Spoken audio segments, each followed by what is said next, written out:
Bonjour à toutes et à tous, très heureuse de vous retrouver pour ce nouveau numéro d'International. Nous sommes à Niamey, la capitale du Niger, et nous sommes ici à la présidence de la République pour un grand entretien exclusif, inédit, avec le président de la République du Niger, Mohamed Bazoum. Bonjour, Monsieur le Président. Bonjour, Madame Joly. Merci de nous accueillir ici et merci d'avoir accepté de répondre à nos questions et aux questions donc de TV5 Monde et du journal Le Monde, partenaire de cette émission. Christophe Chatelot est à mes côtés. Monsieur le Président, cela fait exactement 1 an que vous êtes arrivé jour pour jour au pouvoir et ce jour-là, votre pays célébrait une transition démocratique inédite entre 2 présidents élus depuis l'indépendance. Alors, nous allons parler de cette année à la tête du Niger. Nous reviendrons sur l'actualité dans la région et l'actualité du monde avec cette guerre en Ukraine et ses conséquences pour le continent africain. Et pour commencer cette émission, je vous propose de regarder notre rubrique instantanée. Nous avons choisi un court extrait d'un film réalisé par l'un de vos compatriotes. Il s'agit du cinéaste Jaloud Zanou Tanguy. C'est l'adaptation au cinéma d'un conte nigérien, Le Mille de la Mort, où il est question d'un village du Niger frappé par la famine et qui survivra en trompant la mort. On regarde.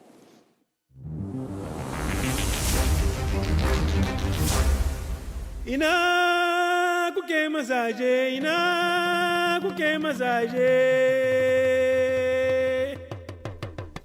ina kuke masaje.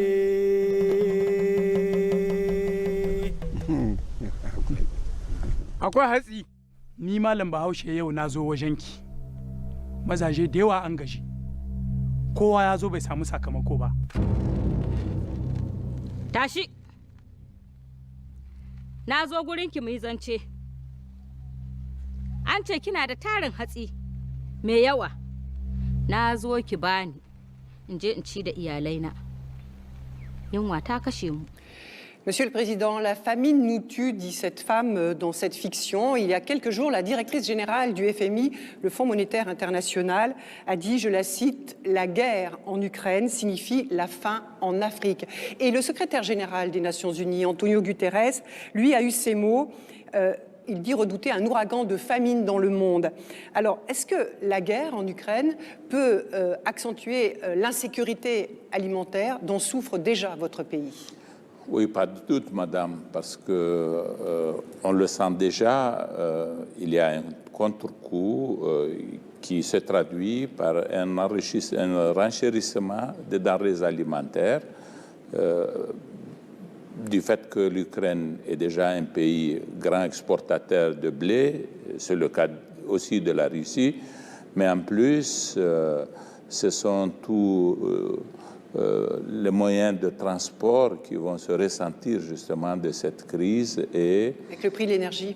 L'énergie, en effet, comme vous le savez, lorsque vous combinez un renchérissement de l'énergie au fret, à tous les frets et le fret maritime en particulier, cela aura pour effet un renchérissement des denrées alimentaires.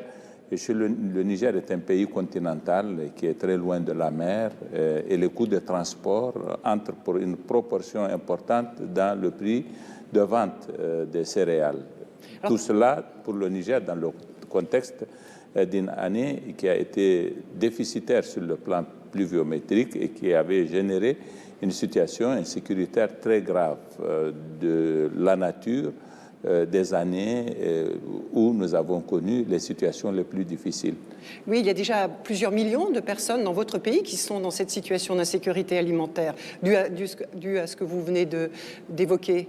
Oui, nous avons évalué le nombre de personnes en situation d'insécurité alimentaire relativement grave à 2,5 millions. Nous avons révisé ces chiffres. Nous les portons désormais à 3,5 millions et ça va être bien davantage de personnes qui seront affectées à ce niveau-là, vraiment de détresse. Est-ce qu'indirectement, ça ne signifie pas non plus l'échec du plan 3N, le Niger nourrit les Nigériens? Est-ce que ce n'est pas la preuve finalement de l'inefficacité de cette politique? C'est la preuve d'une inefficacité relative. Je ne pense pas que nous ayons jamais eu, ni que nous ayons jamais dit que nous avons l'ambition de faire en sorte qu'il n'y ait pas de déficit alimentaire. Nous dépendons de la pluviométrie. Nous n'avons pas les ressources que nous aurions pu investir sur les 10 années de la mise en œuvre de l'initiative 3N pour changer fondamentalement le mode de production agricole. Ça devait requérir de moyens importants au-dessus de nos capacités, quelles que soient les formules par lesquelles nous aurions voulu passer. Donc nous n'avons jamais eu l'ambition de faire en sorte que même lorsqu'une année est déficitaire sur le plan pluviométrique, comme l'a été l'année 2020, nous soyons à l'abri des situations de déficit et de risque de détresse alimentaire. Non, ça n'avait pas été notre ambition. Et si il n'y avait pas eu les effets de l'initiative 3N, le déficit aurait été plus grand et la détresse d'autant plus. Mais ça veut dire que le Niger ne sera jamais autosuffisant sur le plan alimentaire? Si, il le sera un jour. Pourquoi? Parce qu'il possède de grandes potentialités. Le Niger est le pays du Sahel qui possède le plus d'eau souterraine et qui possède de grandes quantités d'eau souterraine qui sont accessibles avec des moyens qui ne sont plus hors de nos capacités, parce que l'énergie coûtera de plus en plus moins cher. L'énergie solaire, cette année, coûte de loin beaucoup moins cher qu'il y a 10 ans. Quand oui, nous les avons énergies décidé, fossiles comme le pétrole. Pas le pétrole, mais ce sera surtout des énergies renouvelables voilà. que nous pouvons utiliser et dont les coûts sont en train de baisser. Pour un pays comme le Niger, qui a beaucoup d'espace et de terres qui sont des terres arables, qui sont susceptibles justement de permettre leur exploitation de façon conséquente, nous avons un bel avenir agricole devant nous. Il s'agit de nous organiser et de faire en sorte que nous donnions la possibilité aux investissements qui sont en mesure de faire en sorte que notre production change totalement, parce que notre mode d'agriculture va changer. Et c'est mon ambition, c'est ça que je veux commencer, c'est cela que nous allons conforter les années à venir, et vous verrez qu'on ne parlera plus des pays comme le Niger comme des pays exposés à des famines de façon récurrente. Mais est-ce que ce n'est pas une course contre la montre, néanmoins, étant donné la croissance de la population, il y a de plus en plus de gens à nourrir? Vous avez entièrement raison. C'est le grand défi d'un pays comme le Niger aujourd'hui. Le grand défi, c'est le défi de la démographie. Quelles que soient les performances de notre économie, quelle que soit la pertinence des actions que nous menons dans tel ou tel secteur, aussi longtemps que nous avons à faire face à une natalité échevelée, comme c'est le cas aujourd'hui, nos efforts peuvent paraître vains. Voilà pourquoi j'insiste en particulier sur deux choses. J'insiste sur la nécessité de la maîtrise de la natalité et je vais mettre en œuvre une politique qui va nous permettre de nous donner un certain nombre de moyens et j'insiste surtout, comme vous le savez très bien, sur la promotion de l'éducation. Quelle politique, monsieur, par rapport à la natalité? Par rapport à la natalité, deux choses. C'est une question sensible. Hein. C'est une question sensible, c'est vrai, mais qui n'est plus tabou. Le président Issoufou avant moi et peut-être d'autres avant lui, mais depuis le président Issoufou et moi aussi, nous avons décidé de ne plus considérer qu'il s'agit d'une question taboue. Nous sommes en train d'expliquer à nos concitoyens que nous ne pouvons plus avoir les comportements qu'ils ont jusqu'à présent, ces mœurs qui veulent que vous pouvez vous marier en désordre, faire des enfants parce que vous n'avez pas l'intention de vous en occuper et que vous pouvez les exposer à la mendicité qui devient même, qui sort même de nos frontières. Avec de tels comportements, nous sommes en train d'expliquer à nos citoyens que nous ne pouvons envisager aucun autre avenir parce que je ne pense pas que nous pourrions concevoir que nous soyons exportateurs de gens qui mendient. Oui, parce qu'il y a eu cette actualité hein, de Nigériens qui ont été rapatriés, qui faisaient la mendicité. Voilà, vous avez vu la promptitude avec laquelle nous avons réagi. Oui, nous les avons fait retourner, nous sommes en train de les juger systématiquement. Et nous sommes en train de juger ceux qui se livrent à ces comportements parce qu'ils sont pris en charge par des réseaux de trafic qui vivent de la mendicité comme comme moyen d'avoir des ressources financières. Vous avez des enfants qui quittent ici pour se retrouver à Dakar. Comment ont-ils pu avoir les moyens? Si c'est vrai que la raison pour laquelle ils s'en vont, c'est qu'ils sont démunis, et il faut avoir beaucoup d'argent pour aller jusqu'à Dakar. Et dans cette région de Kantié, se sont développés des réseaux de trafic de personnes qui vivent justement des ressources de la mendicité des femmes et des enfants. Mais est-ce que vous pourriez envisager des mesures coercitives pour réduire le taux de fécondité, le taux de natalité par rapport à... Non, dans le contexte d'aujourd'hui, je ne pense pas qu'il y ait un pays, sauf peut-être quelques rares cas. Il y a eu la Chine. Oui, la Chine était dans un contexte de grand bouleversement sociétal. Il y avait un parti unique qui avait justement tous les instruments en main pour mettre en œuvre des politiques de type coercitif. Aujourd'hui, ça ne peut pas se concevoir.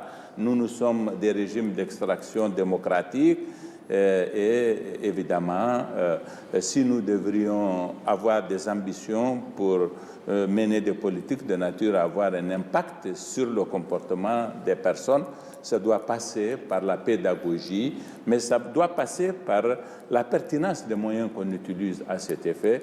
J'ai l'intention très prochainement de créer un institut national de la population et je vais entreprendre une grande mobilisation qui va passer par la sensibilisation, qui va passer, j'imagine bien, par la mise en place d'un certain nombre de dispositifs communautaires pour vraiment peut-être prendre en charge aussi le comportement des personnes, avoir, je ne dirais pas des juridictions, mais en tout cas avoir des cadres de réflexion et de censure du comportement des gens.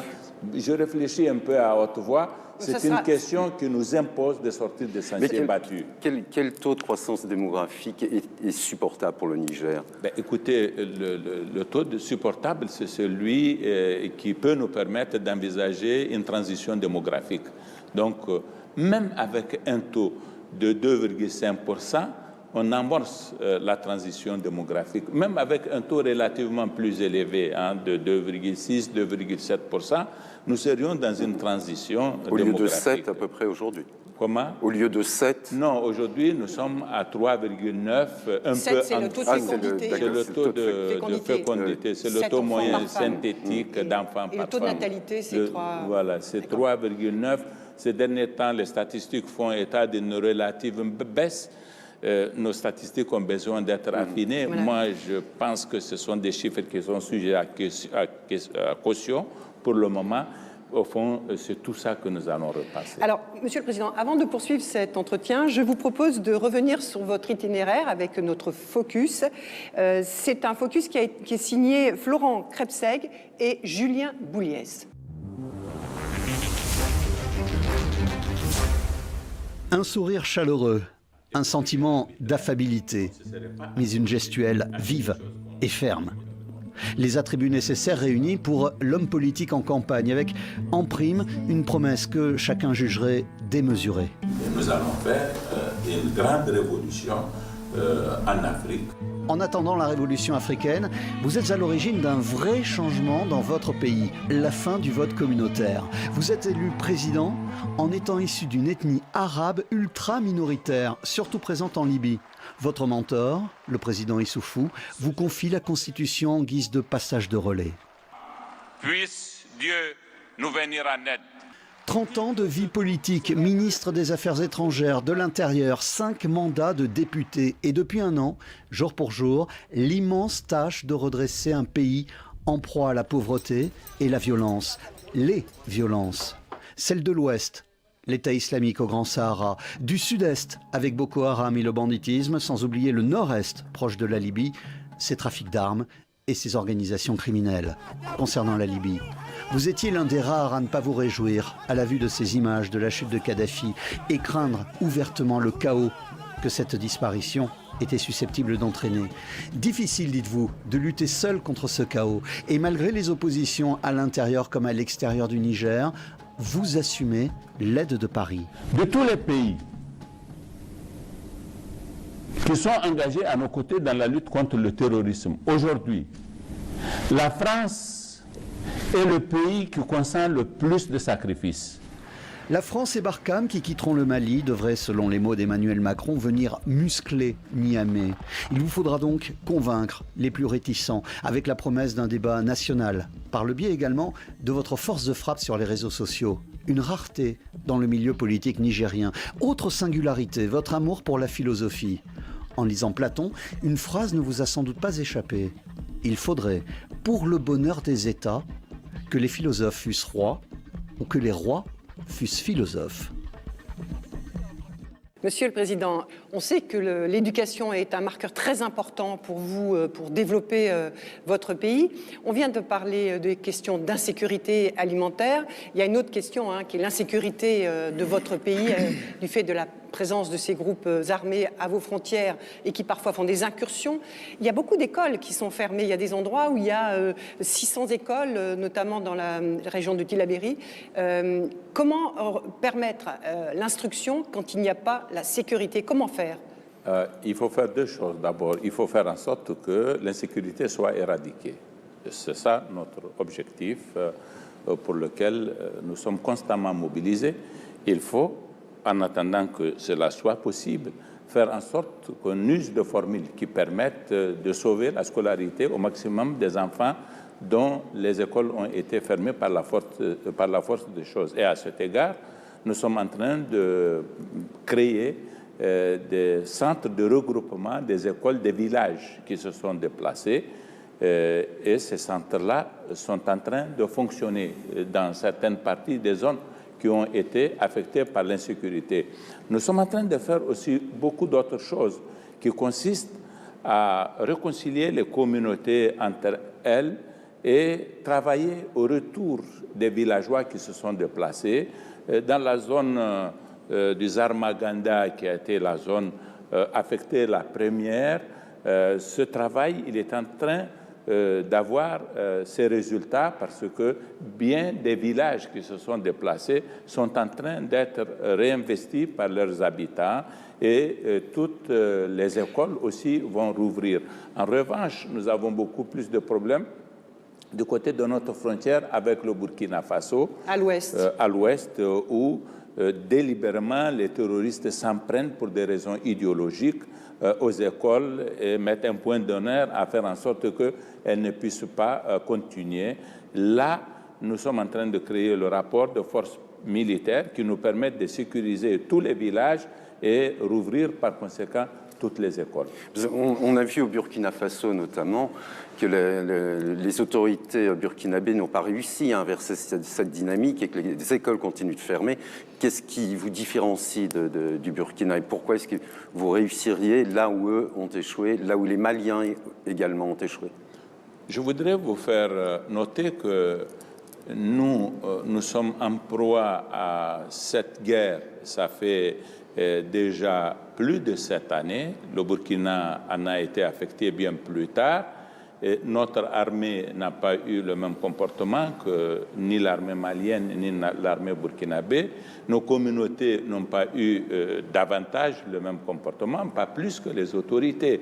Nous avons, et ça c'est la réalité telle qu'on peut l'appréhender, qui le démontre, nous avons géré ces questions-là avec un peu plus de bonheur que nos frères du Mali et du Burkina. Et puisque nous avons été beaucoup plus résilients qu'eux, même là où nous avons noté des reculs, nous sommes en train de récupérer le terrain.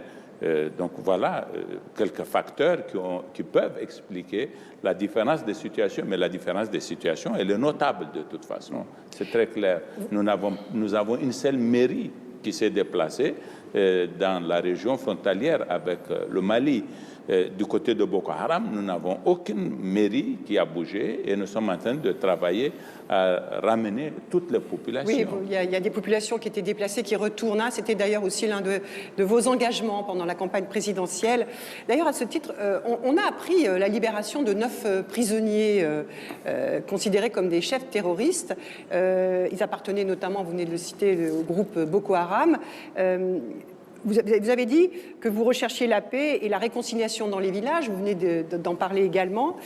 Vous les avez reçus, ces chefs terroristes, au palais présidentiel. Qu'est-ce que vous leur avez dit?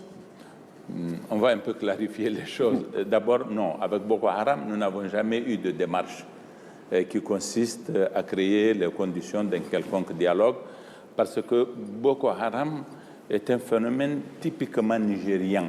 Et lorsque des Nigériens sont impliqués dans Boko Haram, ils restent avec des statuts vraiment d'exécutants.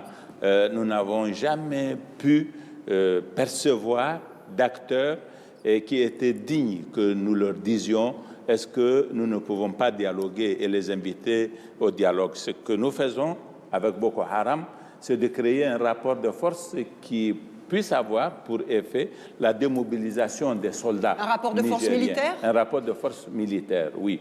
Donc nous avons ouvert un camp pour des repentis dans la région de Difa à un moment donné, et nous continuons encore à recevoir des repentis. Mais ce n'est pas dans le cadre d'un dialogue avec des gens qui ont un certain niveau de responsabilité et d'autorité dans cette organisation. Mais vous en avez reçu, donc Non, jamais. Ah, vous n'avez pas reçu, ce sont des informations qui ont filtré, qui ne sont pas vérifiées. C'est pas vrai. D'accord. En revanche, j'ai dit à l'occasion d'une conférence que j'ai animée ici à Niamey que j'ai libéré des terroristes, des présumés terroristes. Mais ce n'étaient pas des chefs non plus. Ce sont des personnes. J'ai veillé lorsque, dans le cadre du dialogue que nous avons noué avec certains de nos compatriotes mobilisés dans le rang de l'EIGS au Mali, l'État islamique au Grand Sahara, ils ont demandé la libération de certaines personnes. Mais nous avons mis un point d'honneur pour que ne soient libérées que des personnes et qui n'aient pas été arrêtées au combat, qui n'aient pas des mains tachées de sang des militaires ou des civils nigériens. Et nous avons constaté que pour certaines des personnes dont la libération avait été demandée comme un moyen susceptible d'aider à nouer le dialogue et à faciliter son évolution, nous avons libéré des personnes qui n'étaient pas des combattants, qui étaient arrêtées parce qu'elles sont suspectées de jouer un certain rôle nuisible. Et ces personnes, j'en ai reçu deux ici au palais de la présidence. J'ai parlé avec eux. Vous leur avez dit quoi? Je leur ai dit, je veux vous envoyer voir les jeunes qui sont mobilisés dans le terrorisme pour qu'avec eux, vous fassiez une évaluation de ce qu'ils ont pu réaliser jusqu'à présent. Je leur ai décrit la situation que vivent leurs communautés. C'est vos émissaires? C'est comme des émissaires? Ils sont des émissaires, oui. J'ai à peu près 7 émissaires aujourd'hui dans cette zone du nord de la région de Tillabéri et qui font un travail que j'apprécie positivement. Mais ce ne sont pas des négociations, c'est-à-dire que comme vous restez dans la ligne de votre prédécesseur, le président Issoufou, on ne négocie pas avec les groupes armés? Non, si. Et chez nous, il s'agit de négociations cette fois-ci. Ah. Oui, mais nous ne négocions pas avec l'État islamique dans le Grand Sahara, dont les dirigeants sont des non-nigériens. Mais nous avons... Mais vous négociez avec des Nigériens? Nous discutons avec des Nigériens qui sont des chefs de Katib. Nous allons discuter éventuellement. Pour le moment, nous sommes à un autre stade, vraiment, des contacts et de sensibilisation, d'approche, qui consiste à impliquer les communautés, les chefs des tribus, des communautés dont relèvent les terroristes, les chefs de village. Il y a une grande dynamique. À partir de la déclaration que j'ai eu à faire, que nous pouvons discuter avec ces gens, et sachant qu'ils appartiennent à certaines communautés, elles se sont du coup senties soulagées, en se disant, voilà quelqu'un qui ne nous stigmatise pas, qui considère que nous ne sommes pour rien dans cette situation, que nos jeunes sont engagés en effet dans une aventure que nous n'assumons pas, et qui m'ont dit, nous sommes prêts maintenant que vous nous le demandez et que vous assumez que vous pouvez nous le demander. Nous sommes prêts à travailler, à persuader nos enfants de cesser cette aventure et de revenir. Et nous leur disons les choses, nous leur décrivons l'avenir qui se présentent à ces jeunes le jour où ils auront renoncé à cette aventure. Vous avez souvent dit que les groupes armés n'étaient pas implantés au Niger. La situation aurait donc évolué. Maintenant, vous considérez qu'il y a des implantations locales et que ce n'est pas seulement des forces exogènes qui attaquent le pays? Les IGS a cette caractéristique, du moins au niveau de ces katibat qui étaient présentes dans la région de Menaka au Mali, a eu cette caractéristique d'embrigader surtout des jeunes Nigériens. Où la situation va très très mal d'ailleurs. Oui, et qui étaient des pasteurs qui se sont retrouvés par la force des choses au Mali, auxquels les Arabes du Mali avaient fait appel pour les enrôler dans ce qui était le Moujao au départ, parce qu'ils ont joué sur les contradictions qu'il y avait entre les peuples dans la région de Manaka et les Touaregs d'Aoussak.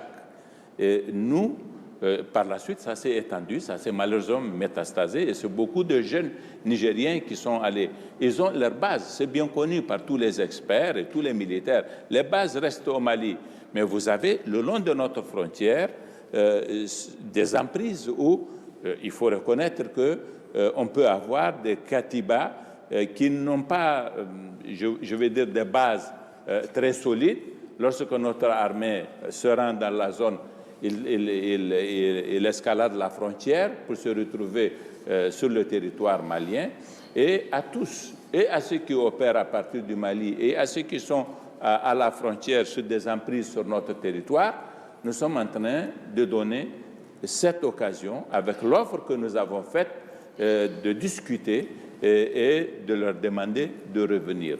Alors peut-être, pour poursuivre, Monsieur le Président, parlons quelques instants du G5 Sahel, parce que ça, c'est une opération qui a été menée par 5 pays de la région, qui a été créée en 2014, avec le Tchad, le Mali, le Burkina Faso, la Mauritanie et votre pays. Et sa force conjointe avait, je rappelle, l'appui de la force Barkhane, avec ses 5000 soldats français. Aujourd'hui, ce G5 Sahel, on a l'impression qu'il est complètement atone, divisé. Est-ce qu'il a encore une vocation à exister, le G5 Sahel, Monsieur le Président? Le G5 Sahel a du plomb dans l'aile, c'est indéniable. Peut-être n'était-il même pas, sur le plan de ses capacités opérationnelles, bien conçu, avec l'idée des faisceaux, faisceau Est, faisceau Centre, faisceau Ouest. La guerre se déroulant, tous les fronts. La guerre se déroulant dans le centre, il eût été beaucoup plus pertinent de concentrer l'essentiel sur le centre. Je ne pense pas que ça ait été bien fait. En tout état de cause, le centre étant plus vulnérable, l'État du Mali a succombé justement à cette violence et nous avons assisté à ce coup d'État qui a désorganisé l'armée du Mali, qui a désorganisé l'État malien. Puis, par la suite, et c'est la preuve justement que le centre était plus vulnérable, c'est l'État du Burkina qui a cédé aussi au coup de boutoir des terroristes, parce que le coup d'État du Burkina Faso, il était dû exclusivement à la situation sécuritaire et l'incapacité de l'armée disait c'est qu'on fait le coup d'État à faire face à cette situation. Donc vous voyez. Mais à partir du moment où la menace s'étend, se répand maintenant dans les parties septentrionales du Togo, du Bénin, même la Côte d'Ivoire n'est plus épargnée, est-ce que le G5 a encore un sens? Non, je ne suis pas en train de dire que le G5 a un sens. Je suis en train de dire que... Vous dites qu'il a du plomb dans l'aile, c'est-à-dire qu'il n'a même plus de vocation à exister. Il faut imaginer un autre dispositif. Je ne sais pas pourquoi doit-on imaginer un dispositif.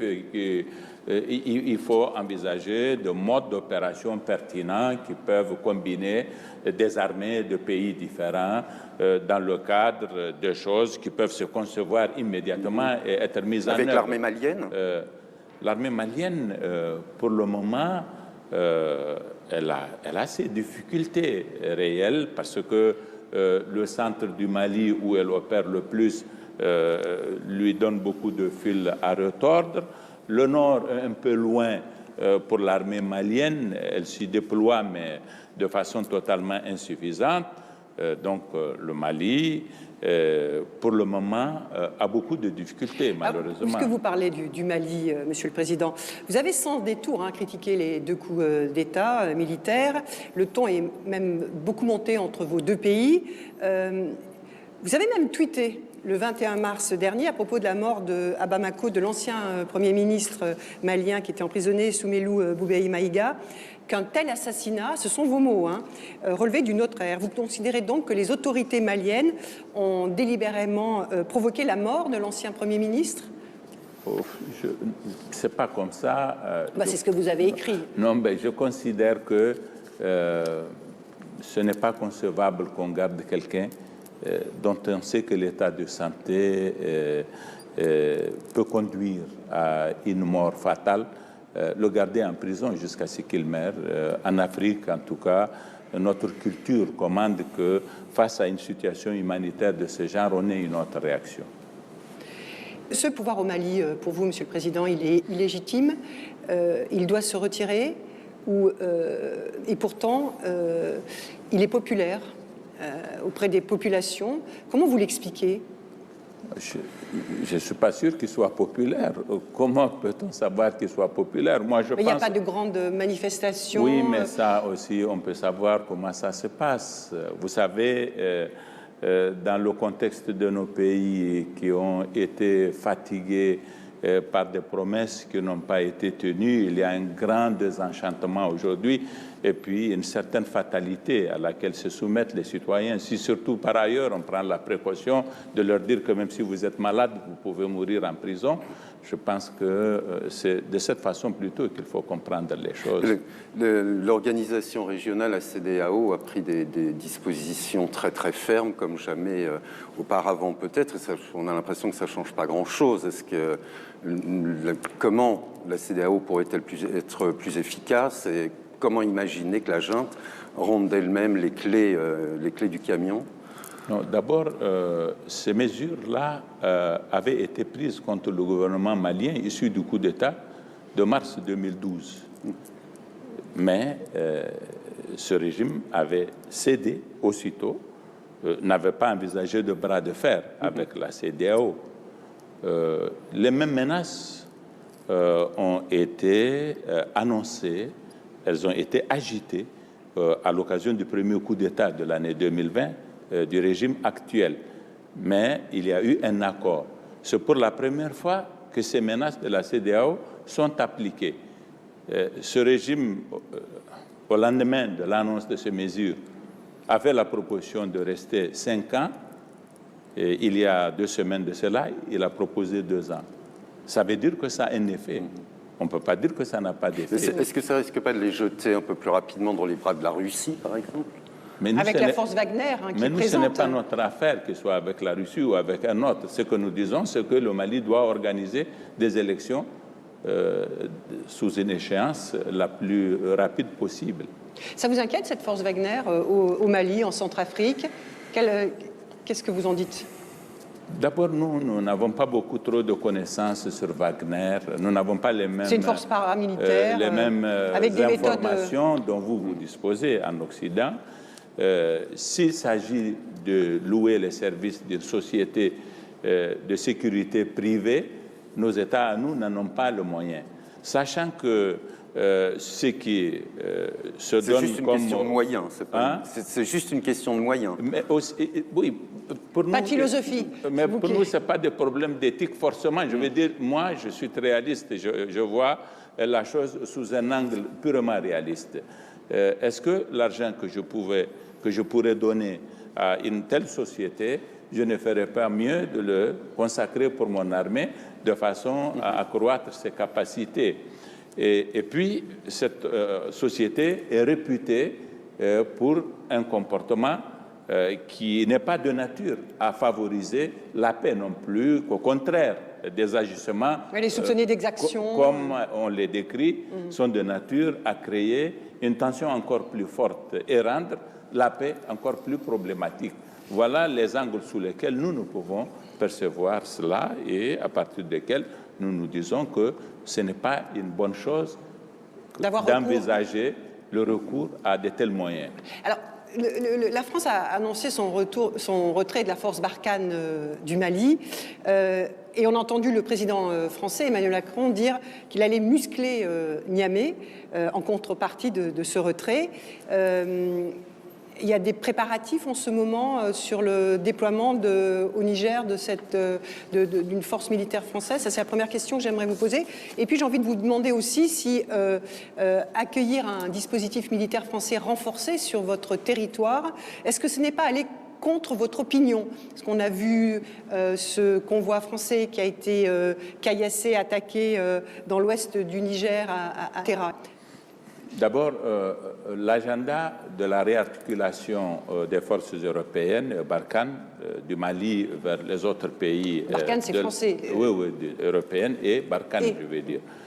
J'ai dit, c'est un agenda qui est propre à ces pays-là. La France et les pays européens, ce n'est pas notre agenda à nous. C'est aussi l'agenda des pays qui recevront. Oui, mais pour le moment, nous n'avons pas entamé ces discussions-là. Le jour où nous entamerons cette discussion, nous mettrons en œuvre toutes les mesures qui seront requises pour que cela se passe.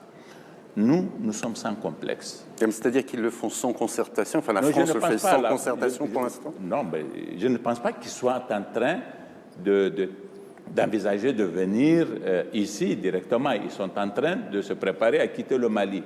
Les Français? Le Français. Je pense qu'il y a un déploiement logistique qui a à voir avec cette opération-là.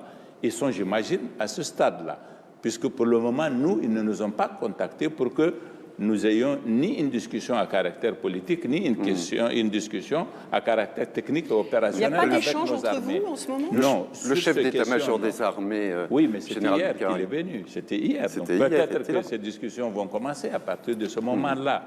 Mais je suis en train de vous dire que la seule chose, madame, que nous devons à notre population et sur laquelle elle s'attend que nous fassions quelque chose, c'est lui assurer sa sécurité. Quels sont les moyens que nous pourrions utiliser? Avec qui nous pouvons nous organiser pour accroître la sécurité et l'offre de sécurité à nos populations? C'est notre affaire à nous, que ces populations ont élu et à qui elles ont donné le pouvoir de prendre ce genre de décision. Les Nigériens souhaiteraient que nous nouons les relations qui seront de nature à créer les conditions d'une sécurisation plus forte de notre territoire. Et ça passe par ce déploiement de militaires. Et ça passe par ce déploiement. Ce que vous avez vu à Terra n'est pas l'expression d'une action consciente des populations vraiment du Niger et leur opposition à Barkhane. Pourquoi? Parce qu'il s'est agi d'un phénomène de manipulation. Par qui? Par un certain nombre d'acteurs qui ont agi à travers des réseaux sociaux, qui ont été encouragés par ce qui s'est passé au Burkina Faso. Oui, parce que c'était un convoi qui avait été voilà, et donc il y a eu beaucoup de défaillances de la part de nos forces à nous, de nos forces de sécurité, qui étaient chargées du maintien de l'ordre. Si nos forces avaient été efficaces et qu'elles avaient pris des mesures comme moi, je les avais conçues, j'ai donné des instructions dans ce sens-là, tout cela ne se serait pas passé et la presse n'aurait pas eu l'occasion justement de disserter sur l'opposition des Nigériens à l'installation de forces Barkhane. Vous avez, c'est vrai, une certaine opinion que nous avons repérée dans des milieux qui ne sont pas très représentatifs de la société nigérienne. Une opinion, vous la qualifieriez comme un sentiment anti-français? Il y a peut-être dans certains milieux minoritaires un sentiment anti-français, entretenu par les réseaux sociaux qui sont par définition transnationaux. Et vous avez en effet une opinion chez certains Africains qui vivent en général en Europe et en Occident de façon générale, qui cultivent ce sentiment-là. Mais les Nigériens, et qui sont 22 millions, 23 millions, et qui ont d'autres préoccupations, eux, ça, ce n'est pas leur affaire vraiment. Et c'est de ces Nigériens qu'il est question, et c'est eux qui sont affectés par l'insécurité, c'est eux qui nous ont élus, et c'est à eux que nous avons fait la promesse que nous leur ramènerons la sécurité. Mais vous ne pensez pas que l'image passée de cette force armée venant de l'ancien colonisateur est un élément très négatif et qui peut être très facilement utilisé par des partis politiques, par des groupes d'influence? C'est une réalité. Oui, que c'est ce qu'ils font, mais je dis que leur travail ne porte que dans certains milieux qui, eux, sont minoritaires. Les gens qui ont accès à Internet, les jeunes étudiants, chez qui j'étais il y a 2 semaines, à qui je parlais. Mais aussi ceux qui se souviennent de l'époque coloniale. Comment? Ceux qui se souviennent aussi de l'époque Mais coloniale. ils ne sont pas nombreux qui se souviennent de la colonisation. Je ne pense pas qu'ils soient nombreux. Ni qu'en 1960, il y avait une grande mobilisation des citoyens africains pour le départ de la France et qu'il y ait eu des mouvements de luttes armées. Non, il n'y a pas eu tout ça quand même. Vous parlez de l'Afrique au sud du Sahara, vous n'êtes pas en train de parler de l'Algérie, où il y a eu vraiment un sentiment anticolonial du fait de l'occupation justement de ce pays par la France qui en a voulu faire une partie de son territoire. Ce n'est pas le cas. En tout état de cause, quelles que soient les raisons, parce que vous êtes là en train d'expliquer et de rationaliser tout cela, quelles que soient les raisons qui peuvent être au fondement d'une action d'opposition à la France, ici au Niger, l'opinion majoritaire que moi je représente et en vertu de laquelle moi je suis ici, elle n'a que foutre de savoir si c'est bien de pactiser avec les Français pour lutter contre les terroristes ou non. Ce qu'ils veulent de moi, c'est que je sois efficace.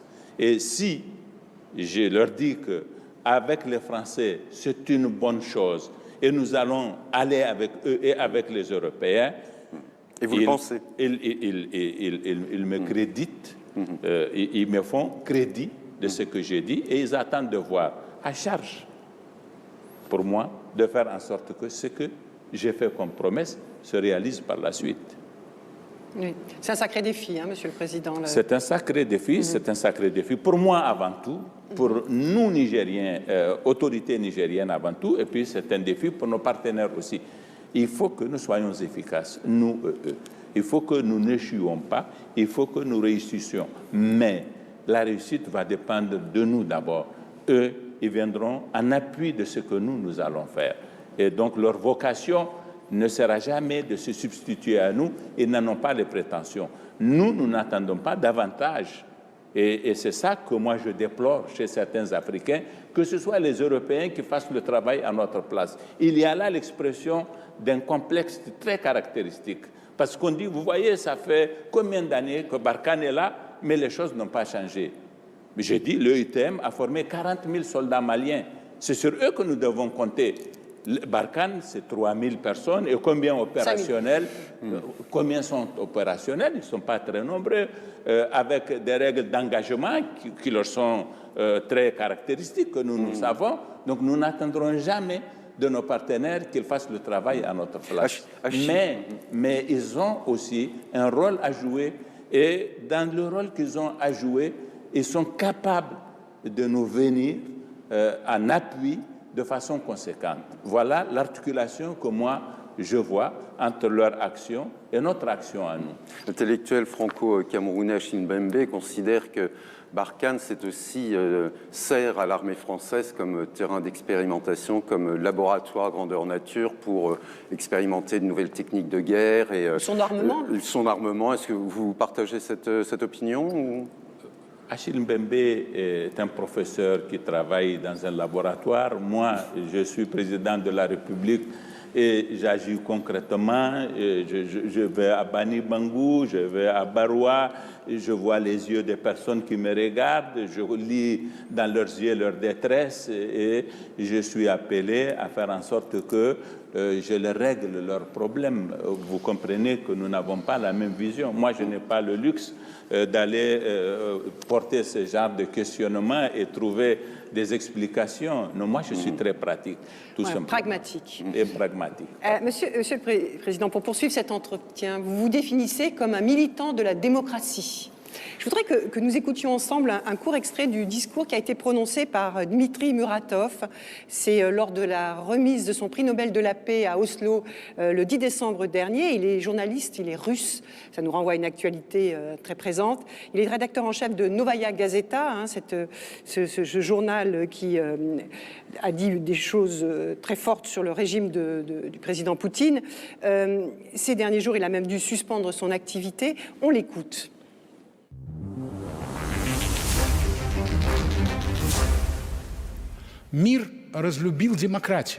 Le monde n'aime plus la démocratie. Le monde est déçu par les élites dirigeantes. Le monde aspire à la dictature. Une illusion est née selon laquelle le progrès peut être atteint grâce à la technologie et à la violence, plutôt que grâce au respect des libertés et des droits de l'homme. Ce progrès sans la liberté, c'est comme avoir du lait sans avoir de vache. Les dictatures se sont assurées un accès facile à la violence. Ce qu'il dit, le monde n'aime plus la démocratie, c'est vrai dans beaucoup de pays, semble-t-il, hein, et même dans cette région du monde. On a vu, donc on a parlé du Mali avec ses coups d'État, du Burkina Faso, il y a eu la Guinée, il y a eu des troisièmes mandats dans d'autres États. Est-ce que vous, c'est un risque que vous redoutez pour votre pays à un moment donné, votre pays qui a connu lui aussi de nombreux coups d'État? Écoutez, en Afrique, il y a eu une grande promesse de prospérité, de bonheur, grâce à la démocratie. Ça, c'était au tournant des années 90. Il y a eu une foison de partis politiques qui sont nés et des élections plus ou moins libres, plus libres que moins, en général, à cette époque. Mais 30 années après, il y a eu en effet un grand désenchantement parce que l'engagement démocratique des acteurs au plus haut niveau était très déficitaire et la gouvernance n'a pas vraiment changé, si bien que les fruits n'ont pas été à la hauteur des fleurs qui les avaient annoncées. Et ça, c'est pour ce qui concerne l'Afrique. Le monde, de façon générale, madame, souvenez-vous de cette rencontre à Reykjavik entre le président Reagan et le président Gorbatchev. Ils étaient à deux doigts d'avoir un accord sur l'élimination progressive des armes nucléaires. Souvenez-vous des concessions qui avaient été faites par le régime soviétique à l'époque. Il y a eu de la part de Gorbatchev, à mon avis, une certaine naïveté. Mais lui, il était sincère dans son engagement d'un monde débarrassé de tous les facteurs de violence qui ont caractérisé le XXe siècle. Après ça, vous avez vu ce que le monde est devenu. Il n'a pas été très pacifique. Et puis, vous avez eu la naissance des phénomènes de partis illibéraux, d'une idéologie illibérale qui s'est emparée de l'Occident et qui a donné naissance à cette xénophobie en vertu de laquelle aujourd'hui vous avez des partis nationalistes extrémistes qui font des scores inimaginables. Et c'est tout le continent européen et qui est aujourd'hui en proie à une situation de ce genre, à ces problématiques. Donc tout cela ensemble a donné lieu à une grosse déception et les gens s'interrogent en vérité sur le modèle de démocratie tel que porté par ce qui en était la promesse dans les années 90 et la meilleure de voies à emprunter. Mais malheureusement, qu'on le veuille ou pas, il n'y a que le régime de démocratie qui est en mesure d'assurer la liberté et la prospérité. Est-ce qu'il n'y a pas une part de responsabilité des pays occidentaux d'insister à chaque fois sur l'organisation des élections? Est-ce que les élections sont la solution pour les systèmes démocratiques africains ou est-ce qu'il ne faudrait pas inventer autre chose finalement? Non, on ne peut pas inventer autre chose parce que nous sommes dans la même humanité et sur le plan des concepts et des valeurs, nous devons envisager les choses d'une façon universelle. C'est très clair. Mais évidemment, il ne s'agit pas d'organiser des élections pour le principe non plus et laisser libre cours à des formes de régime qui n'ont rien de démocratique dans leur rapport à la problématique de la liberté et qui sont inefficients sur le plan de la gouvernance. Il n'y a pas de bon coup d'État. C'est pourquoi nous, à la CEDEAO, nous sommes en train de réviser le traité de la CEDEAO pour rendre impossible le fait que nous avons observé ces dernières années dans les pays de la CEDEAO d'échanger les constitutions et d'envisager des troisièmes mandats. Donc il faut améliorer les instruments internationaux dont nous disposons pour faire en sorte que nous fassions la promotion de la démocratie. Mais l'option de la démocratie, elle, à mon avis, c'est une option irréversible. Parce que ces régimes illibéraux qui sont en train de naître, ils n'ont pas apporté non plus la réponse, des solutions, les solutions conformes justement aux promesses dont ils sont Monsieur le Président, porteurs. il nous reste quelques minutes. Je ne peux pas vous interroger sur ce qui est en train de se passer en France. Il y a une élection présidentielle. Je ne vais pas vous demander de commenter ou de vous demander quel est pour vous le candidat de cette présidentielle. Mais vous venez de parler des problèmes justement des populations qui se défient de la démocratie, qui vont vers des partis illibéraux. Vous avez parlé de partis xénophobes. Vous avez en France aujourd'hui des partis de ce type qui sont crédités de notre très fort pourcentage de voix. Ça vous inquiète? Est-ce que vous regardez cette élection à venir, dans quelques jours, de ce premier tour de la présidentielle française avec inquiétude? Moi, je sais une chose, c'est que l'islam n'est pas à la base du problème de la France. Les migrants musulmans, africains ou autres, en tout cas non européens, ne sont pas à la base des problèmes de la France. Lorsqu'on vient leur dire que tous vos problèmes tiennent à l'islam et aux migrants, c'est faux. Et ceux qui développent ce discours seront confrontés à une réalité à laquelle ils n'auront pas la solution ici, dans ce qu'ils promettent comme combat contre justement les immigrés et les musulmans. Et donc, ils se confronteront eux aussi à la réalité et il y aura le même désenchantement. Et puis, je pense qu'on est à la fin d'un certain cycle, il y aura quelque chose d'autre qui va naître, il y aura d'autres dynamiques, d'autres configurations, mais on ne sera jamais loin de ce qui doit être la base de l'avenir, qui est la démocratie de toute façon, et le régime des libertés, à partir duquel nous pouvons concevoir un peu plus de prospérité pour tous les citoyens. Il y a en effet, avec le régime libéral qui a été instauré en Europe du fait de tous les engagements pris dans le cadre de l'Union européenne, il y a en effet une situation de réelle difficulté et d'absence de perspective pour certaines classes sociales auxquelles on fait miroiter la fin de tout cela en agitant des choses qui sont totalement fausses. Et ça veut dire que cette xénophobie dont vous avez parlé. Notamment. Et donc ces pays, de toute façon, trouveront leur voie, mais pas dans le sens de ce qui est indiqué. Donc ce sera les mots de la fin de cet entretien, votre plaidoyer pour la démocratie, Monsieur le Président. Merci beaucoup d'avoir répondu à nos questions, celles de TV5 Monde et celles du journal Le Monde avec Christophe Chatelot. Merci à vous toutes et à vous tous de nous avoir suivis. On se retrouve la semaine prochaine pour un nouveau numéro d'International. À très bientôt.